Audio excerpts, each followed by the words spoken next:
Om Sahana Vavatu Sahanau Bhunaktu Sahaviryam Karavavahai Tejasvina Vadhitamastu Ma Vidvishavahai. Shanti Shanti Shanti.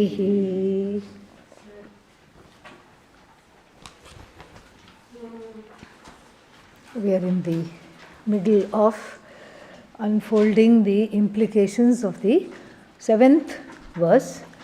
And what does it say? 2 choices we are given. And then one choice is what? To look at the dosheshu guna darshanam is one choice, and that is called the be vritti. Vritti here is lifestyle. Be vritti. Be vritti means just be and let others also be. Let Ishvara be. Because what is Ishvara? In the form of everything that is here, as today morning's meditation unfolded. Let Ishvara be.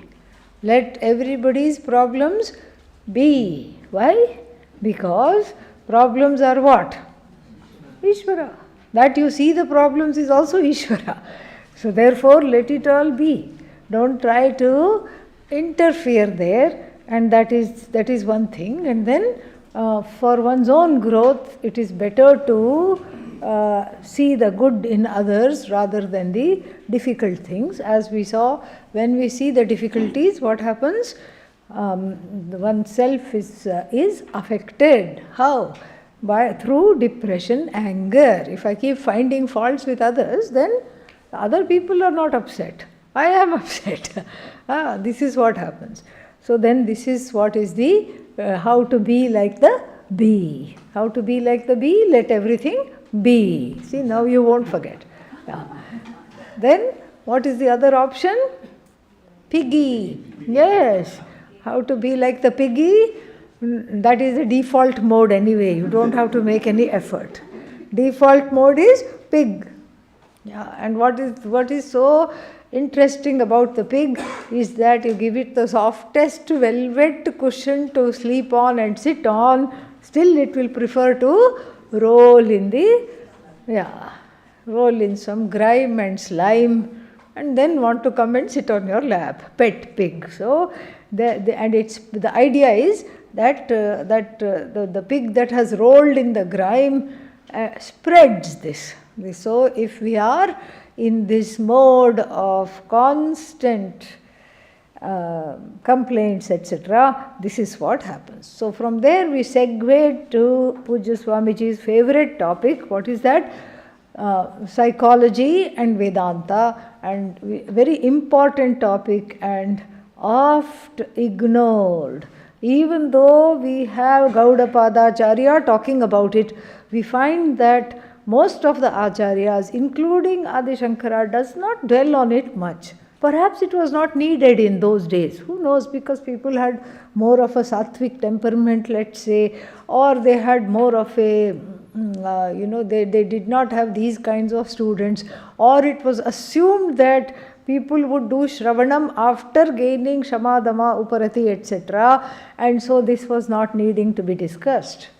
So Pujya Swamiji actually revolutionized Adi Shankara's commentary and also other works of Vedanta by introducing this whole, not so much introducing, by revitalizing this psychology element and connecting what is now called modern psychology, Freudian psychology to Vedanta, and showing how this kind of an analysis was there all along in the Shastra. This is one of his greatest contributions, definitely. He went to places where nobody could even think of. It was just brilliant, amazing and brilliant.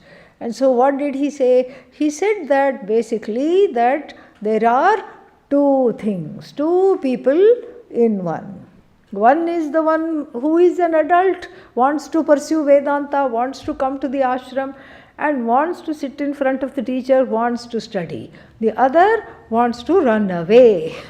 The other wants to play. The other wants to find fault. And the other wants to do all kinds of shenanigans. How can there be two people inside me? But that's how it is.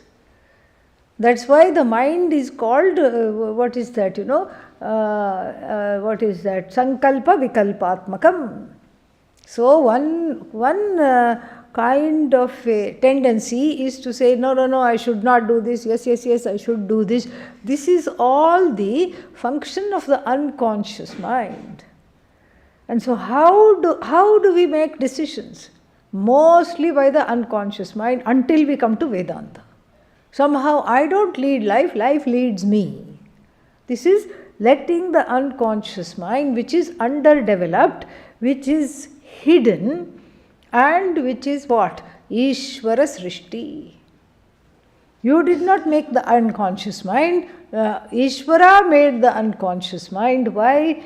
Because the child which is undergoing, as we saw yesterday, a loss of trust, does not have the wherewithal to understand what's happening to itself. That's why I said it thinks I only must be a bad person. How can it grow up if thinking I'm a bad person? So that thought, I'm a bad person, is filed away where? Under the radar of what is called the unconscious mind. It is filed away. And then it's all hidden. So there is a veil between this life and the next life. That's why I don't remember anything what happened in the last life. And there is a veil between the childhood and the adulthood. Therefore, I do not remember anything that happened where? In the childhood. I do not remember what happened in the childhood. You can come. Yeah. So, I cannot remember what happened in the childhood. Why? Because Bhagavan has put one lid on it. Oh, so then no problem. Let me forget about it. What's so big about childhood anyway? But it leaks. Leakage is there. Seepage into the adulthood is there. That's why even the most patient of people will come and tell, I don't know what happened. I lost it. And then even in the United States, there is a favorite expression, I blew my top. Yeah, the lid came off. Yeah, like a pressure cooker. Yeah. Pressure cooker sometimes malfunctions. There should be a safety valve. That valve is not functioning properly means what?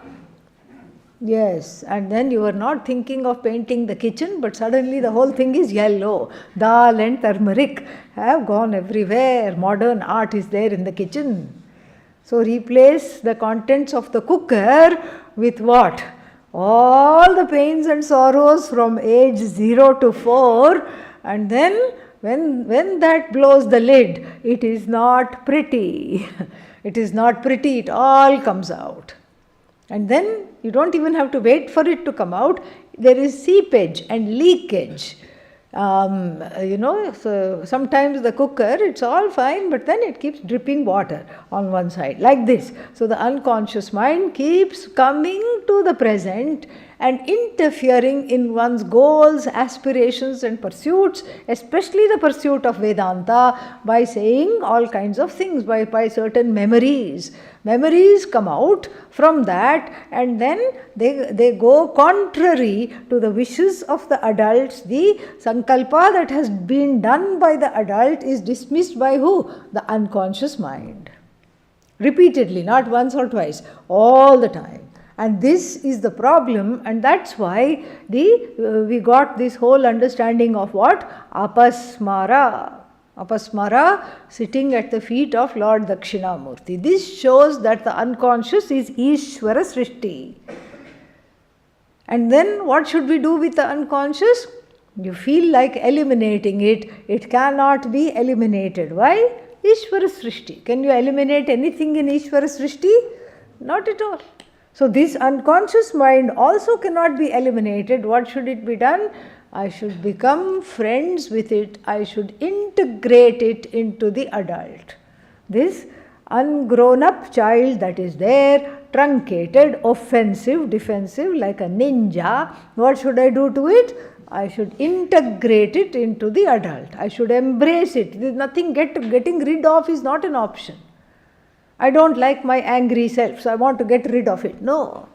I don't like the fact that I project onto others my own pain, my own sorrows, my own fear, my own whatever it is that I can't come to terms with. I transfer onto others, I project onto others. I don't like, I want to get rid of it. Not an option.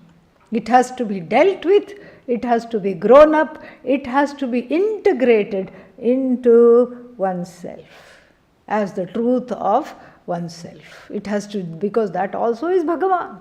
That inner child is Bhagavan. And that Bhagavan, that Bhagavati has to be integrated into the adult.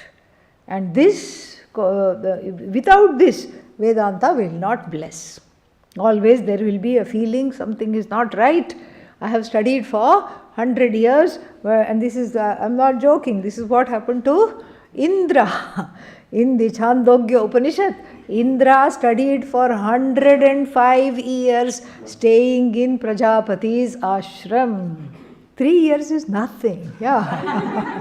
What is 3 years course? Nothing. 105 years he stayed. Oh, he must be very dumb. I am not like that. I am very clever. I know everything. No, he wasn't dumb. That's why he is Indra, the king of all the devas. He is not dumb. That's why the Upanishad takes him as an example, saying that if he stayed for how long? He stayed for 105 years. You are no exception. If he is so qualified and it took him so long, what to talk of us? This is what? Indra went to Prajapati along with a hanger-on. Who was that? Virochana. Vigatam Rochanam Yasmat, from whom all luster has departed. That's not the original meaning of his name, but because of his behavior, we have to give that meaning. And what happened to him? Who was he? Asuras, king of all the Asuras. It so happened that Prajapati was giving a public talk on this ghat right outside. And then what did he say? Atma apahata papma vijaraha vimrityuhu vishokaha. And all this he talked about. Kshut pipasa rahitaha, free of hunger, free of, what is after hunger? Thirst. Free of hunger and thirst. And then, but more than that, most important, Atma apahata papma. This Atma is what? No, free of Papa. Devas heard this. Asuras also heard this. Devas were in the room listening. Asuras were fighting outside. And then they also stopped. One fellow was holding the other fellow's kesha, hair. And then he was going to pummel him and he stopped. Oh, no Papa. See, I thought I'll get Papa if I hit him. But I'm not going to get any Papa. Yippee! This knowledge we have to get.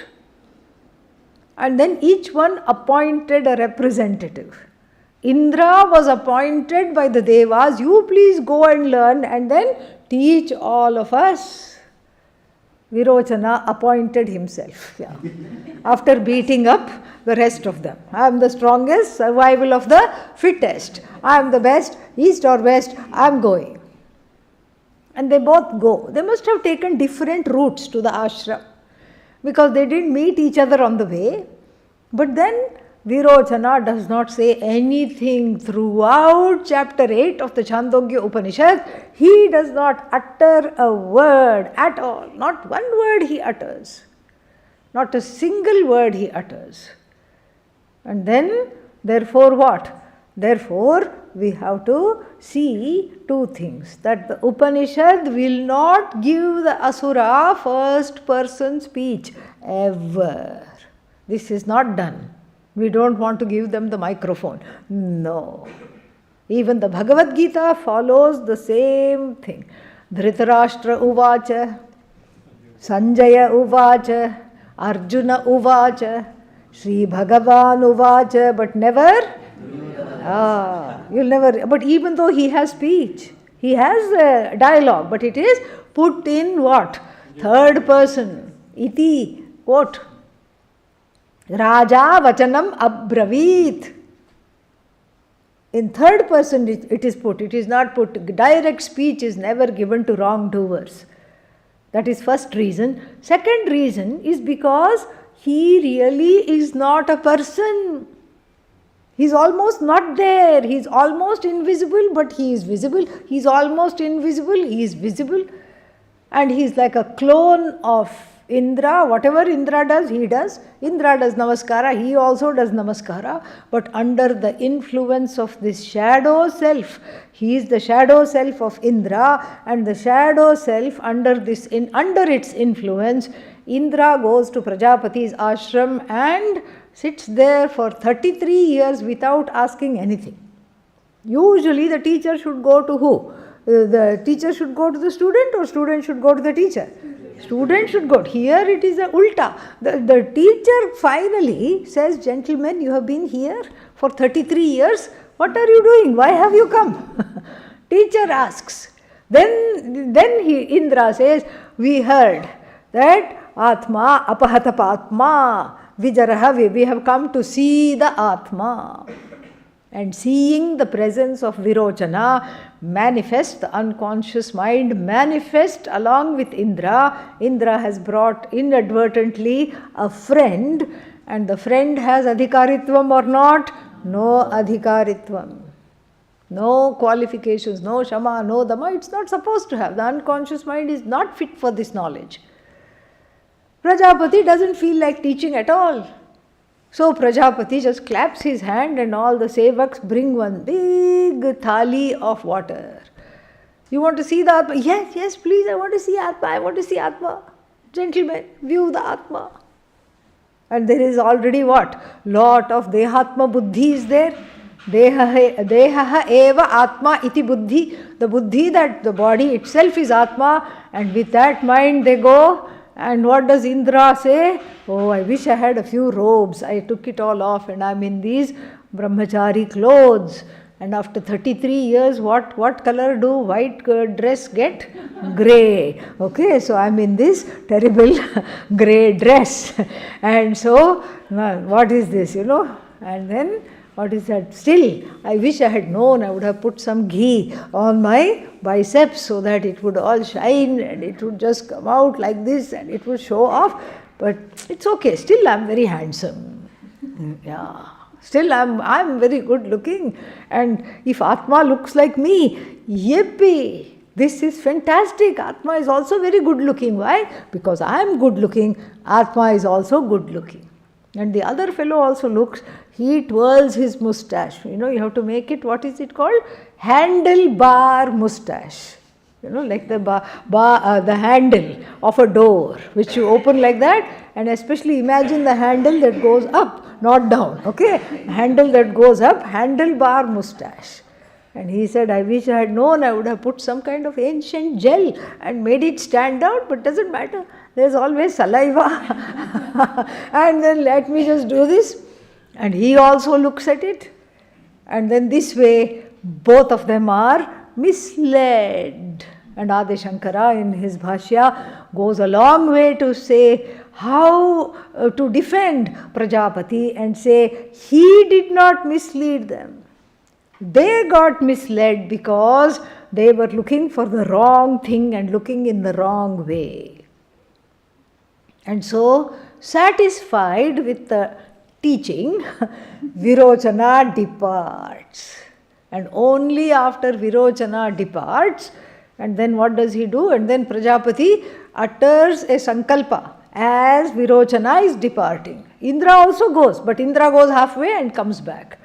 And he says, look at them go, without gaining aviditva, atmanam aviditva, gachanti eva. They are going without knowing the Atma. And he says, tayoho, out of those two, whoever teaches this, what is this? Body is Atma iti, that whole parampara will be what? Nashtaha.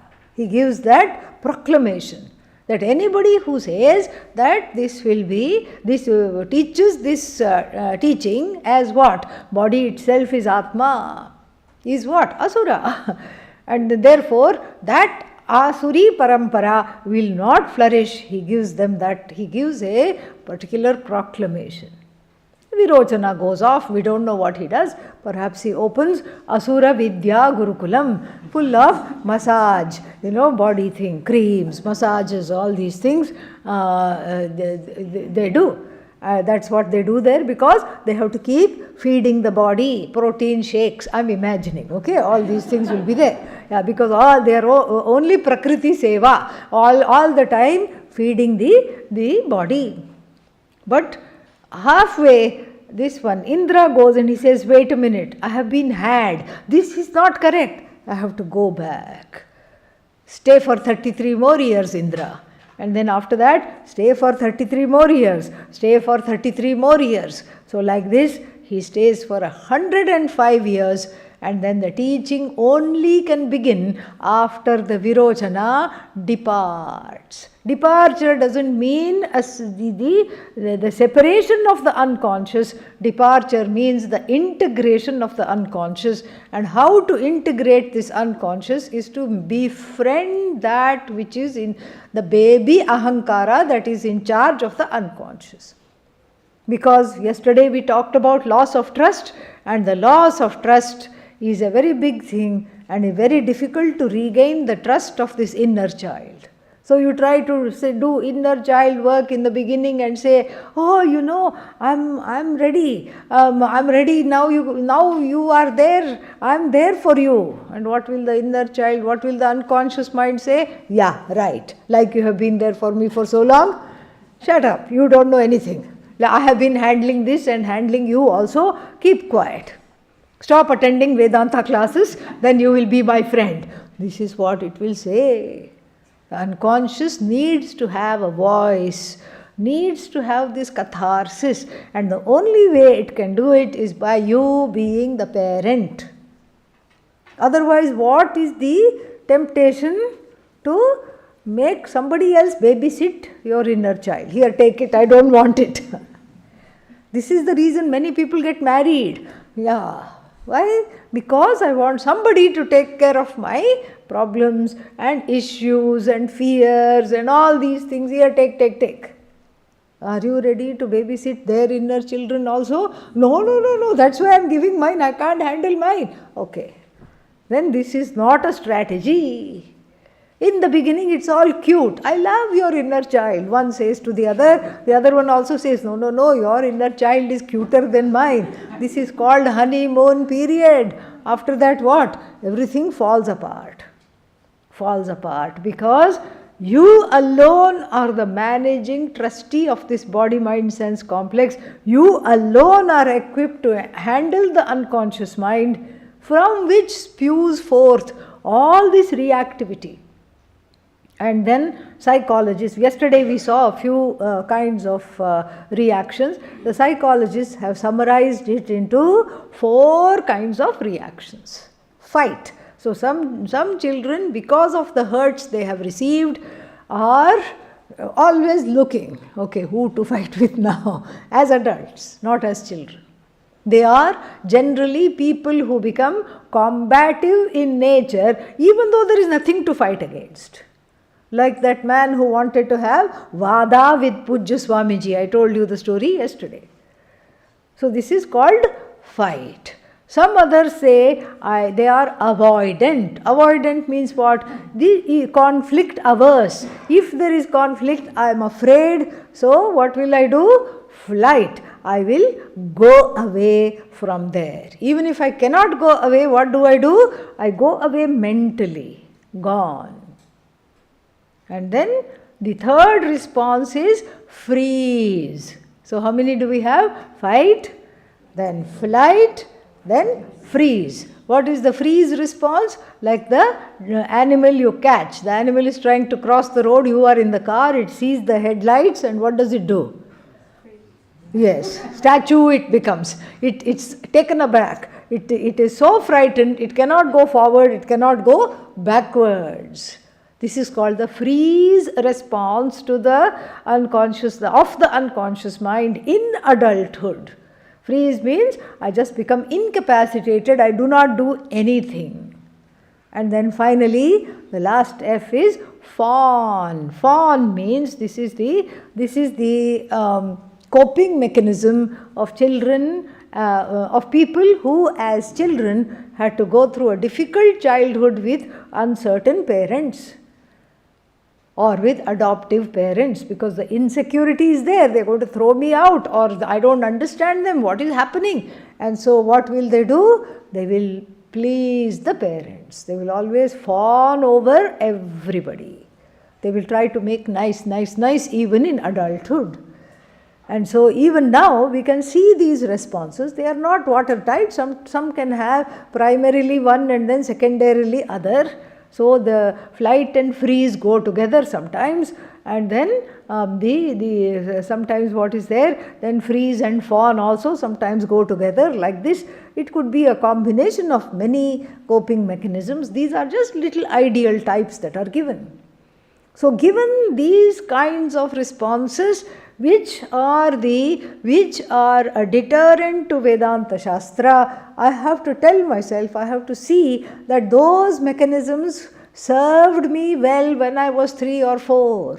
They kept me from danger because I was a child, defenseless and vulnerable. Now I am an adult.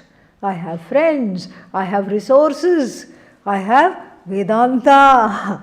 So I don't need these coping mechanisms. Those coping mechanisms have become what? Moping mechanisms. They are not helping me at all. So the ability to query this and the ability to be in present time and let go of the moping mechanisms, coping mechanisms, is the way to grow up the inner child. This is what has to be done for Vedanta to bless. Because there can be what? Daivanugraha. Daivanugraha means Bhagavan's anugraha is there. That's why one has the human body. One is not like a cat or dog in the ashram. Yes, very close to the knowledge but not getting it. So one has a human body with free will to pursue this. This is Daivanugraha. Desire for mumuksha is there, Daivanugraha. And then Shastranugraha, whatever is taught to me, I am thriving in it. I am delighting in it. Shastranugraha, the blessing, the Shastra has blessed me. And Guru Anugraha is also there. The Guru is very pleased with me. The Guru is willing to teach me and answer my questions. Guru Anugraha is there. These are the 3 forms of Anugrahas. And all those 3 forms of blessings will not help until the 4th one is there, which is that Atmanugraha. This is what Atmanugraha. Atmanugraha means the willingness and the ability for that deep introspection to be able to integrate the inner child into the adult. So in the beginning, when the inner child attacks, and then one has a meltdown or a shout down, whatever it is, one knows after it has happened. Somebody has to point it out. Hey, you were out of line. Why did you do this? And then you say, oh, did I do this? Oh, that was not good of me. Why did I do this? Then with some practice of working with the inner child through journaling, therapy, yoga is very good for this. To have this self-love and self-compassion from which to look at the inner child without condemning it, then what happens? You know, as soon as you've had an inner child attack, you have targeted somebody with your anger, with your silence, with your jealousy, with whatever, then immediately you know. Then you can apologize. You can say, I was out of line. Nobody has to point out you were out of line. I myself know this was not okay. Then with more practice, you know as it is happening. Oh, here it comes. Here comes the tsunami. Oh, what should I do? And then sometimes you can catch it, sometimes you can't catch it. Finally, you get to the place where the inner children are all sleeping with those things in the mouth. What is that called? pacifier in the mouth. They are there, but they are like toothless babies. If you put your hand in its mouth and even though the jaws come together, you don't get hurt. It is a vibhuti for you and also others. It's a vibhuti. It's a wonderful vibhuti. So sometimes when we used to be around Pujya Swamiji, and then he would just, he would just sort of play around like a child. And it was, everybody delighted in that. It was a vibhuti. He didn't do that because he was childish. He just did that because it was a spontaneous outpouring of something which was joyous in him. It was very, very childlike. And so that becomes a vibhuti. The jnani's inner child becomes a vibhuti for other people to enjoy. The ajnani's inner child, however, becomes something which everybody wants to, including the ajnani, wants to avoid. This is how one has to slowly grow. And then this growth, the extent to which I put the effort for this kind of a growth is the extent to which what? The Vedanta assimilation takes place. There is a direct correlation, absolutely direct correlation. And so this part of this inner growth cannot be neglected. And then this whole text has made that clear through this one particular, taking one particular aspect of the inner child. What is that? The search for perfection. We can't say it is fault finding. Nobody wants to find fault with themselves or the other. But that search for perfection, which was broken in the form of the trust that everything, that my little world is perfect, this is what the baby thought. And then the baby, as it grew up, said, OMG, look at these two, they are a mess. They are a mess and a wreck. How are they going to grow me up? I thought I was going to depend on them. But it looks like they themselves need parenting. And so the search for perfection begins. And the search for perfection, unfortunately, what does it do? It takes the form of finding fault because I look around, because there is distrust. Nothing is perfect, you are not perfect, I am not perfect. And often, sadly speaking, people who find faults with others are what? They are 100 times harder on themselves than on others. The critique of others means what? They are very harsh with themselves too. It's not that they are very harsh with you. They are equally, if not more harsh, with themselves. So that is how we can have compassion for ourselves and others when we are confronted by this, and we take our own perfectionism and put it where? At the altar of Bhagavan. Instead of becoming hyper-vigilant. Hyper-vigilance is a coping mechanism from childhood. You don't need it right now. Controlling everything and everybody is a coping mechanism from childhood. You do not need it right now. You can let go. That time it was wonderful, you needed it. But now you can let it go. It is a hanger-on. It is hanging on like a hangnail. You have to cut it off.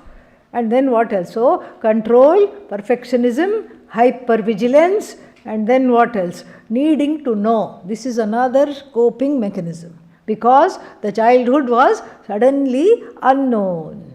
Everything was unknown. People suddenly planned, suddenly did this, suddenly the child was left behind somewhere. So that has a particular kind of a thing. In some families, they don't plan everything, they just let the day, however it unfolds, let it unfold. And so therefore the person becomes an information hog. Everything I have to know. I have to know about the life of somebody in Russia also. Why? Are you planning to go there? No. Why? But I just want to know. I want to know what is happening around me. My world is not safe until I know what all is happening, so that I know what is expected of me, because in this unknown, if I don't know what is expected of me, I might make a mistake and then, oh my God, that will be the end of the world. Do you see how each emotion is going with the other?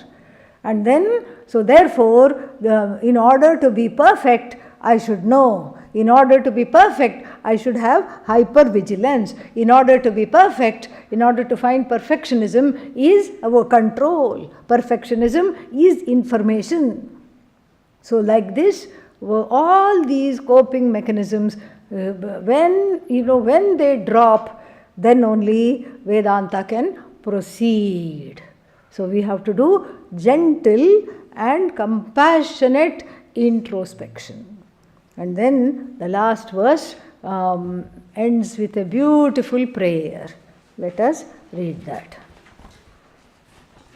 Doshe svabhaji mati kaushalamanya bhaji.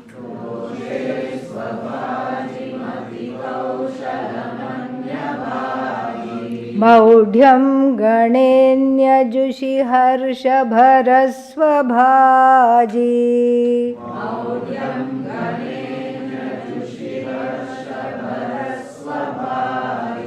Asta prasaktirakhilesu dayatyudara.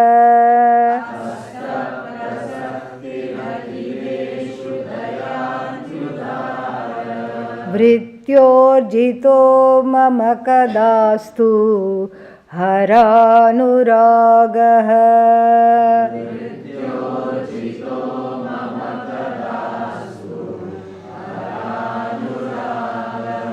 Doshe svabhaji mati kaushalamanya bhaji. Maudhyam ganenya harsha bharasvabhaji. Asta prasaktirakhilesu dayatyudara. Vrityorjito mama kadastu haranuragaha. So, Swabhaji, seventh case, Swabhak or Swabhak. Bhak, Bhajau, Bhajah, Bhajam, Bhajau, Bhajah. Seventh case will be Bhaji, Bhajoho, Bhakshu. Okay, what is this Bhak? It comes at the end of the compound, from Bhaj. Bhaj, Sevayam, first conjugation.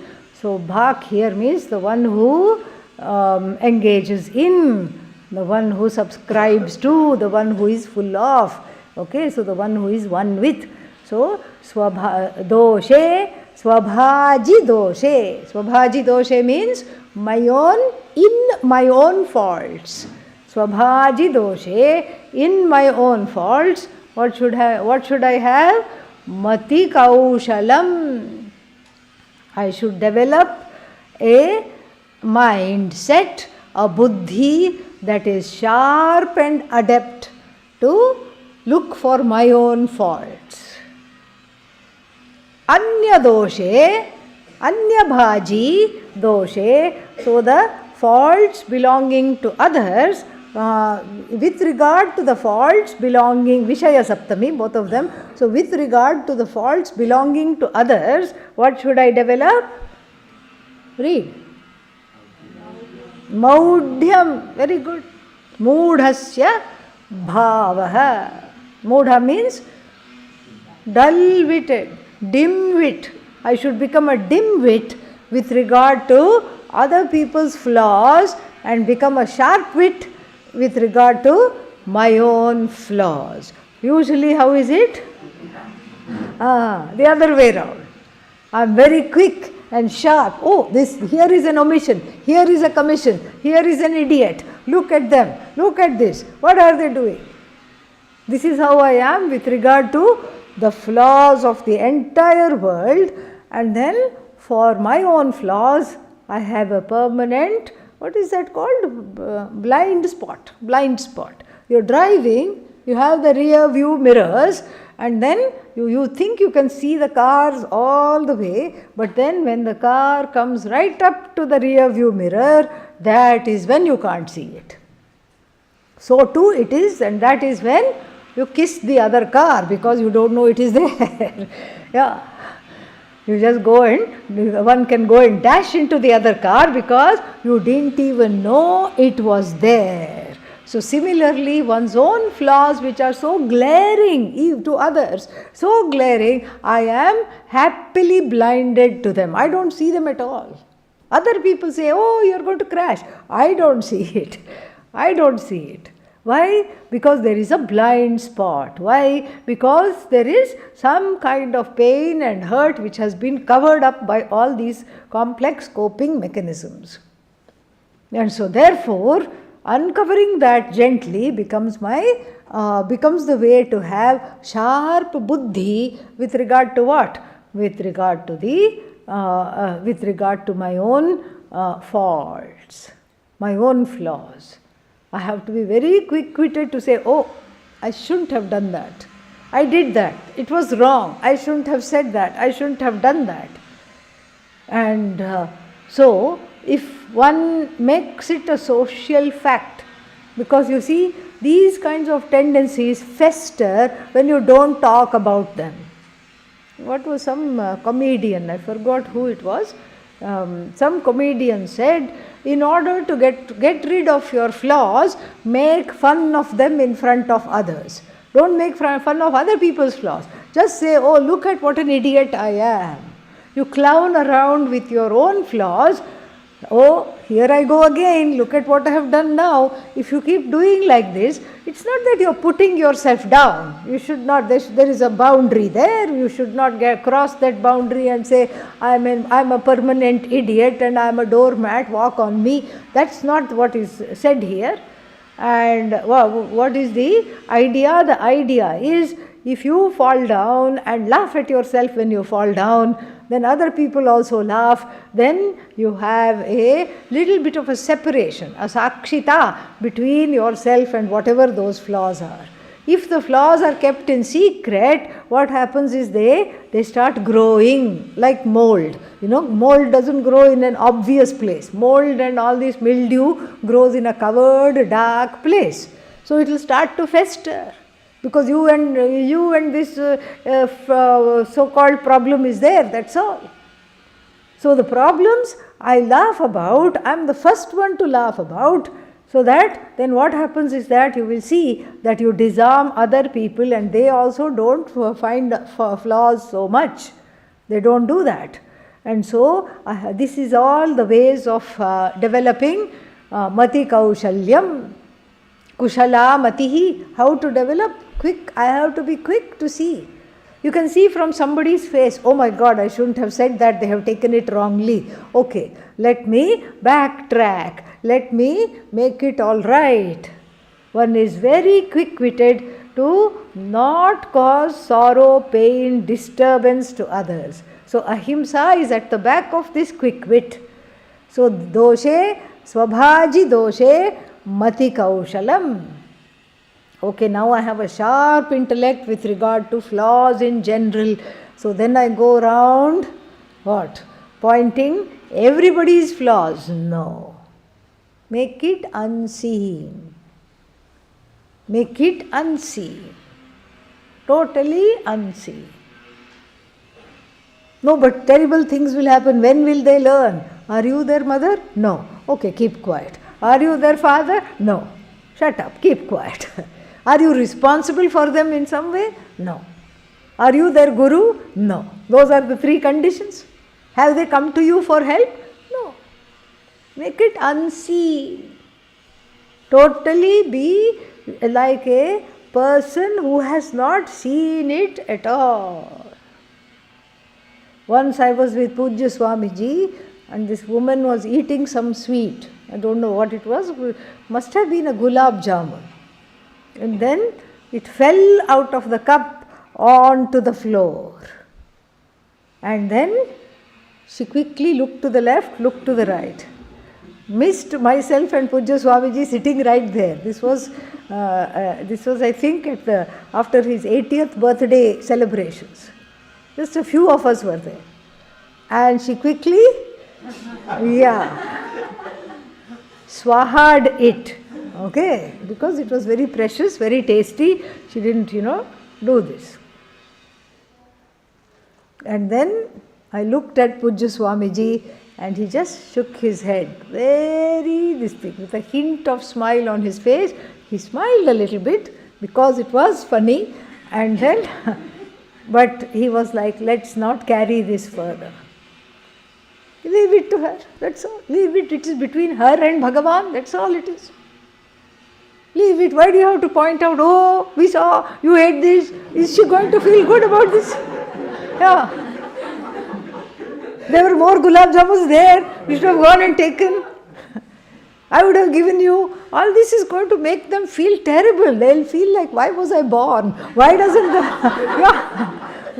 the earth open up and swallow me whole right now? Let it go. Let it go. You see somebody doing some anga cheshta, let it go. They think they are in a, what's that? They think they are in a secluded place. Nobody is looking at them. Maybe they adjust their petticoat or their clothes or whatever it is. Let it be, don't look there. Just look somewhere else. Give the people the freedom to be who they are. This is the whole crux of whatever we are doing in the meditation. The hope is, when we do it in the meditation, in the non-meditating time also we will follow. So that we don't lead our lives in compartments. 7 to 7:30, okay, 7:30 finished. Now I am let loose and I can do whatever I want.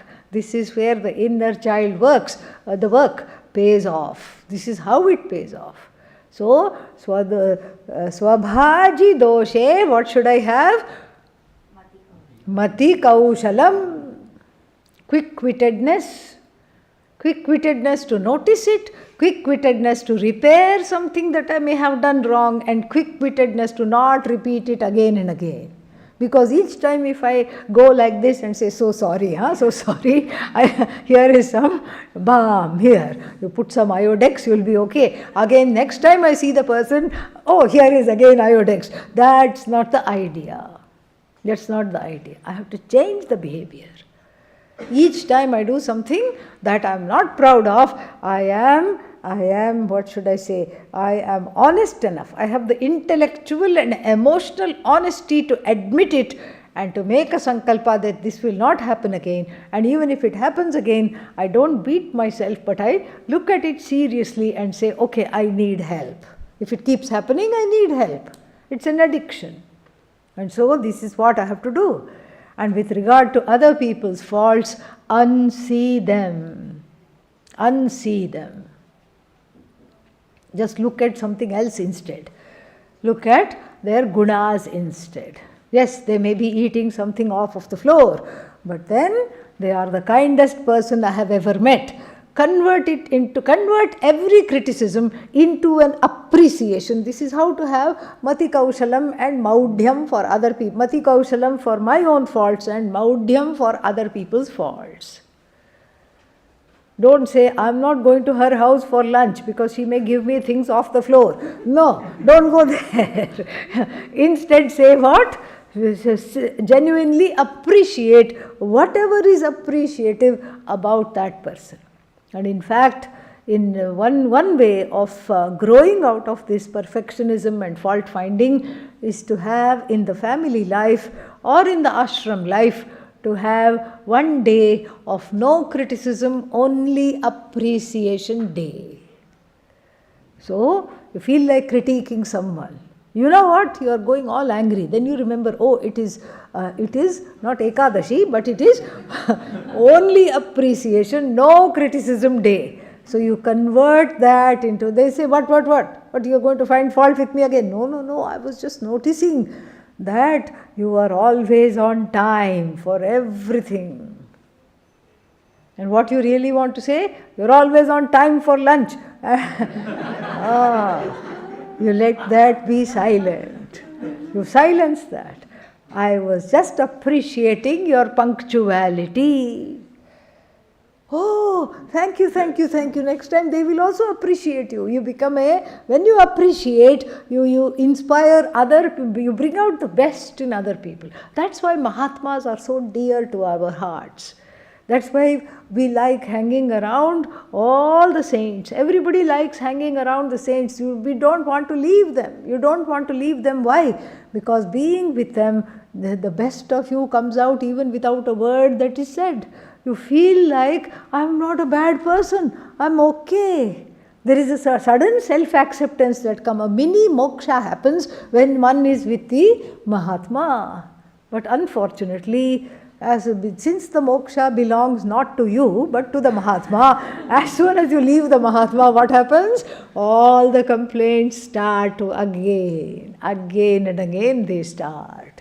So what should I do? I should buy some Velcro, stick it here and stick to the Mahatma. No, not a practical solution. Why? Mahatma may throw you out any time. How? By giving you prasad. Okay, that is, I told you, this is how. So, Mahatma may not want you gawking at them night and day. So, how do I get my own mini moksha and maxi moksha and make it my whole life? How do I do that? There is no other way except to be like the Mahatma. And what is this Mahatma? How are they? Is given in the last line. We'll see this. We'll see the rest of the first line later. Daya ati udara. Daya ati udara vritya. So a vritti, a beingness, a series of thoughts, whatever you want to say, a life that is committed to Daya, as in Dayananda ji, Swami Dayananda ji. He said, when he got this name, his guru, Swami Chinmayananda ji, one of his gurus, his sannyasa guru, gave him the name, and then so he came out of the water and everything, and he got the name. Now you will now be known as Dayananda.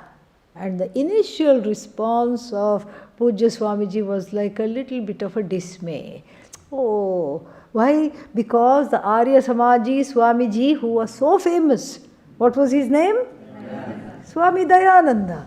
He said, how can I get up to that? It's a big name to live up to. So, I don't think I can do this. It's a huge name. That person is a huge reputation. And so, but then he decided, he said, I made a sankalpa, because he asked the Guru, why did you give me this name? He said, look at you, what other name will suggest itself? Look at yourself. No other name will suggest itself at all. And so that on that day itself, I think it was the next day after sannyasa, Pujya Swamiji made a decision, a sankalpa, that I am going to live up to my name.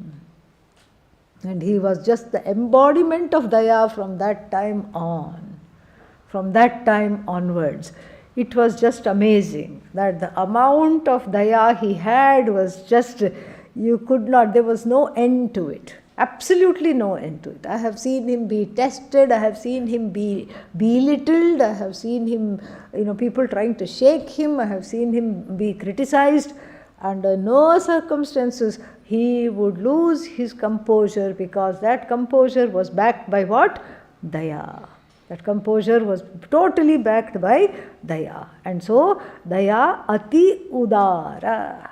Udara means this bigness. Bigness. He would always say to anybody, be big like me, he would say.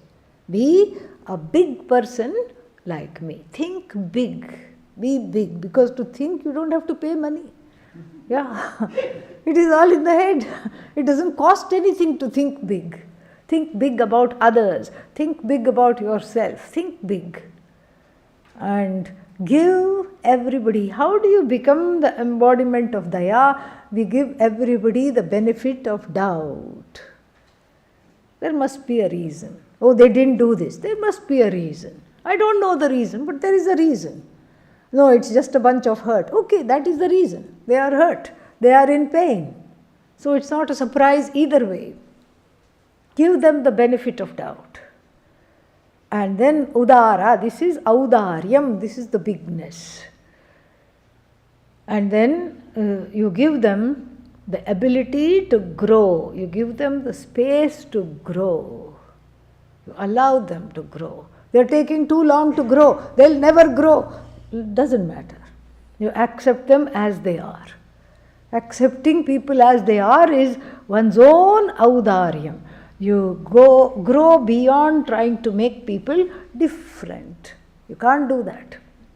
So, daya and ati udara vritya. This is how to overcome the mati kaushalam for other people's flaws. I douse it with a dose of daya and ati udara vritti. This is what I do. And then one more upaya is given. What is that upaya? We'll go up till, what time is the class? 11:15. Okay, all right. We'll go up till 11:10. Maybe we can beg Swamini Svatmavidyananda to give us 5 minutes and start the class at 11:20. All right. So, so then how do you get this daya? How do you have this audaryam, the bigness in one to accommodate everybody's flaws and everybody's problems? So, Gane Anyajushi Harshabharaha. Anyajushi, Jush means happiness.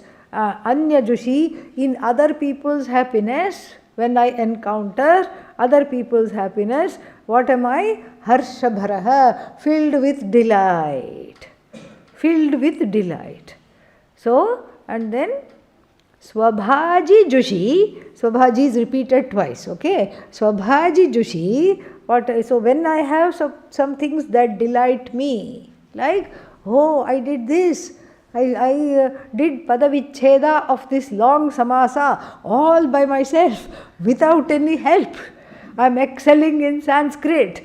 So what do I feel like doing? Quickly finding somebody to tell. And then I want to tell. I got an award. I did this, I did that. Some people like to talk about themselves 24/7, 365. And so here he says, in other people's delights, delight. In other people's accomplishments, in other people's achievements, you delight. Why? Because everything is Atma anyway. And in your own achievements, asta prasaktihi. So, the prasaktihi is astametam. This is what has happened to this prasakti, the longing to keep on talking about yourself at the drop of a hat all the time. Not only about your pains, but also about the accomplishments. I did this, I did that, I want this, I have that, I did this, inserting all that, I into every conversation. For that you have what? Asta prasaktihi. Asta means it has gone, set. Suryasta, like how this is called, sunset is called Suryasta.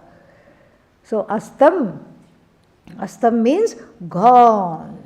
So my longing to keep on touting my own accomplishments, constant touting of my own accomplishments has set. The sun has set over my longing to keep on touting my own accomplishments and my own achievements. Whereas I should also not say at the same time, I am not talking about myself. Do you see that? Why are you keeping on talking about yourself? That is not audaryam. Audaryam means encouraging everybody, appreciating everybody, accommodating everybody. What are you doing? You know, people are going to walk all over me. Try it. This is also homework. Swamiji gave one homework. This is another homework. Try it. You will see. Suddenly, the avantara phala of this is what? Everybody wants to be around you. Why? Because you have become the Mahatma that you want to be. You have become the Mahatma that you want to go see. This is how it is. Oh, it's as easy as that? Yes, that's all it takes. A certain training is there and a certain understanding is there. The mixture of this training and understanding, with the mixture of this, soon you will also be bringing out the best in others, not their worst. And then when people encounter you, they will not avoid you and quickly take a U-turn and go in the other direction. They will come running to you. Why? Because you don't have an agenda for them. You are not about to keep on finding their faults. And so then he ends, Daya ati udara vritya. So this is, and then what? Akhileshu, towards who? Everybody. Plants, animals. Akhileshu, daya udara vritya. Oh, this is how one does it. And then he says, Hey Isha. Oh God, he doesn't say that here. Hey Hara. So, kada mama astu. For me, when this will be? When this audaryam will come? When this daya will come? When will it come? Kada mama, kada mama me arjitaha. When will I earn your grace? Harasya anuragaha. So, hara anuragaha, or hey hara, when will I earn this grace?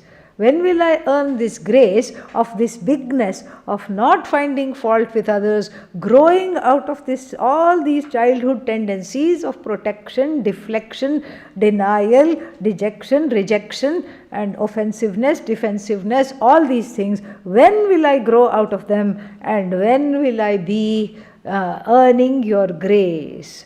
When will I get this exalted disposition through which I can understand my oneness towards you, oneness with you? When will I get this? So what is that? It ends at a very interesting question. When will I get this grace? It's not a rhetorical question. All other questions were what? Rhetorical questions. If this is a rhetorical question, what will be the answer? Never. No, that's not the idea. When means what? We start now. Now is that when. There's no time like the present. There's no time like the present. Oh, but I have done so many fault findings. This is what 9th chapter says. Apiched Suduracharah. And then bhajante mam ananya bhak sadhureva samantavyah samyak vyavasito hi saha kshipram bhavati dharmatma shashvachantim nigacchati kaunteya pratijanihi name bhaktah pranashyati. How beautiful. So even though one may have done lot of things one is not proud of, what matters is now. What matters is the realization, the understanding now. What matters is your sankalpa now. Then bhajante mam ananya bhak, relies on Bhagavan completely for this forgiveness, to grow into an accommodative person, relies on Bhagavan. And then Lord Krishna says that person also must be considered what? Sadhureva samantavyah. Like Valmiki. He was not a sadhu, but he became what? Sadhu, because of his bhakti, shraddha, and working on oneself. And then what happens to that person? Kshipram bhavati dharmatma. Quickly becomes completely the embodiment of the what is correct, what is right. Shashvat chantim nigacchati. All is well on the way to gaining that shanti which does not come to an end. And then Lord makes a a proclamation, a promise. He Kaunteya pratijanihi. May you know this. This is my promise to you. What is that? My bhakta will never be destroyed, will never come to a rotten end or a bad end. So on this wonderful auspicious note, the Doshapariharashtakam ends. So it would have been nice if we had the time to chant the whole thing once, but you can mentally chant it or chant it in your room. Om Purnamadah Purnamidam Purnat Purnamudachyate Purnasya Purnamadaya Purnamevavashishyate. Om Shanti Shanti Shanti Harihi Om Shri Gurubhyo Namaha. Hari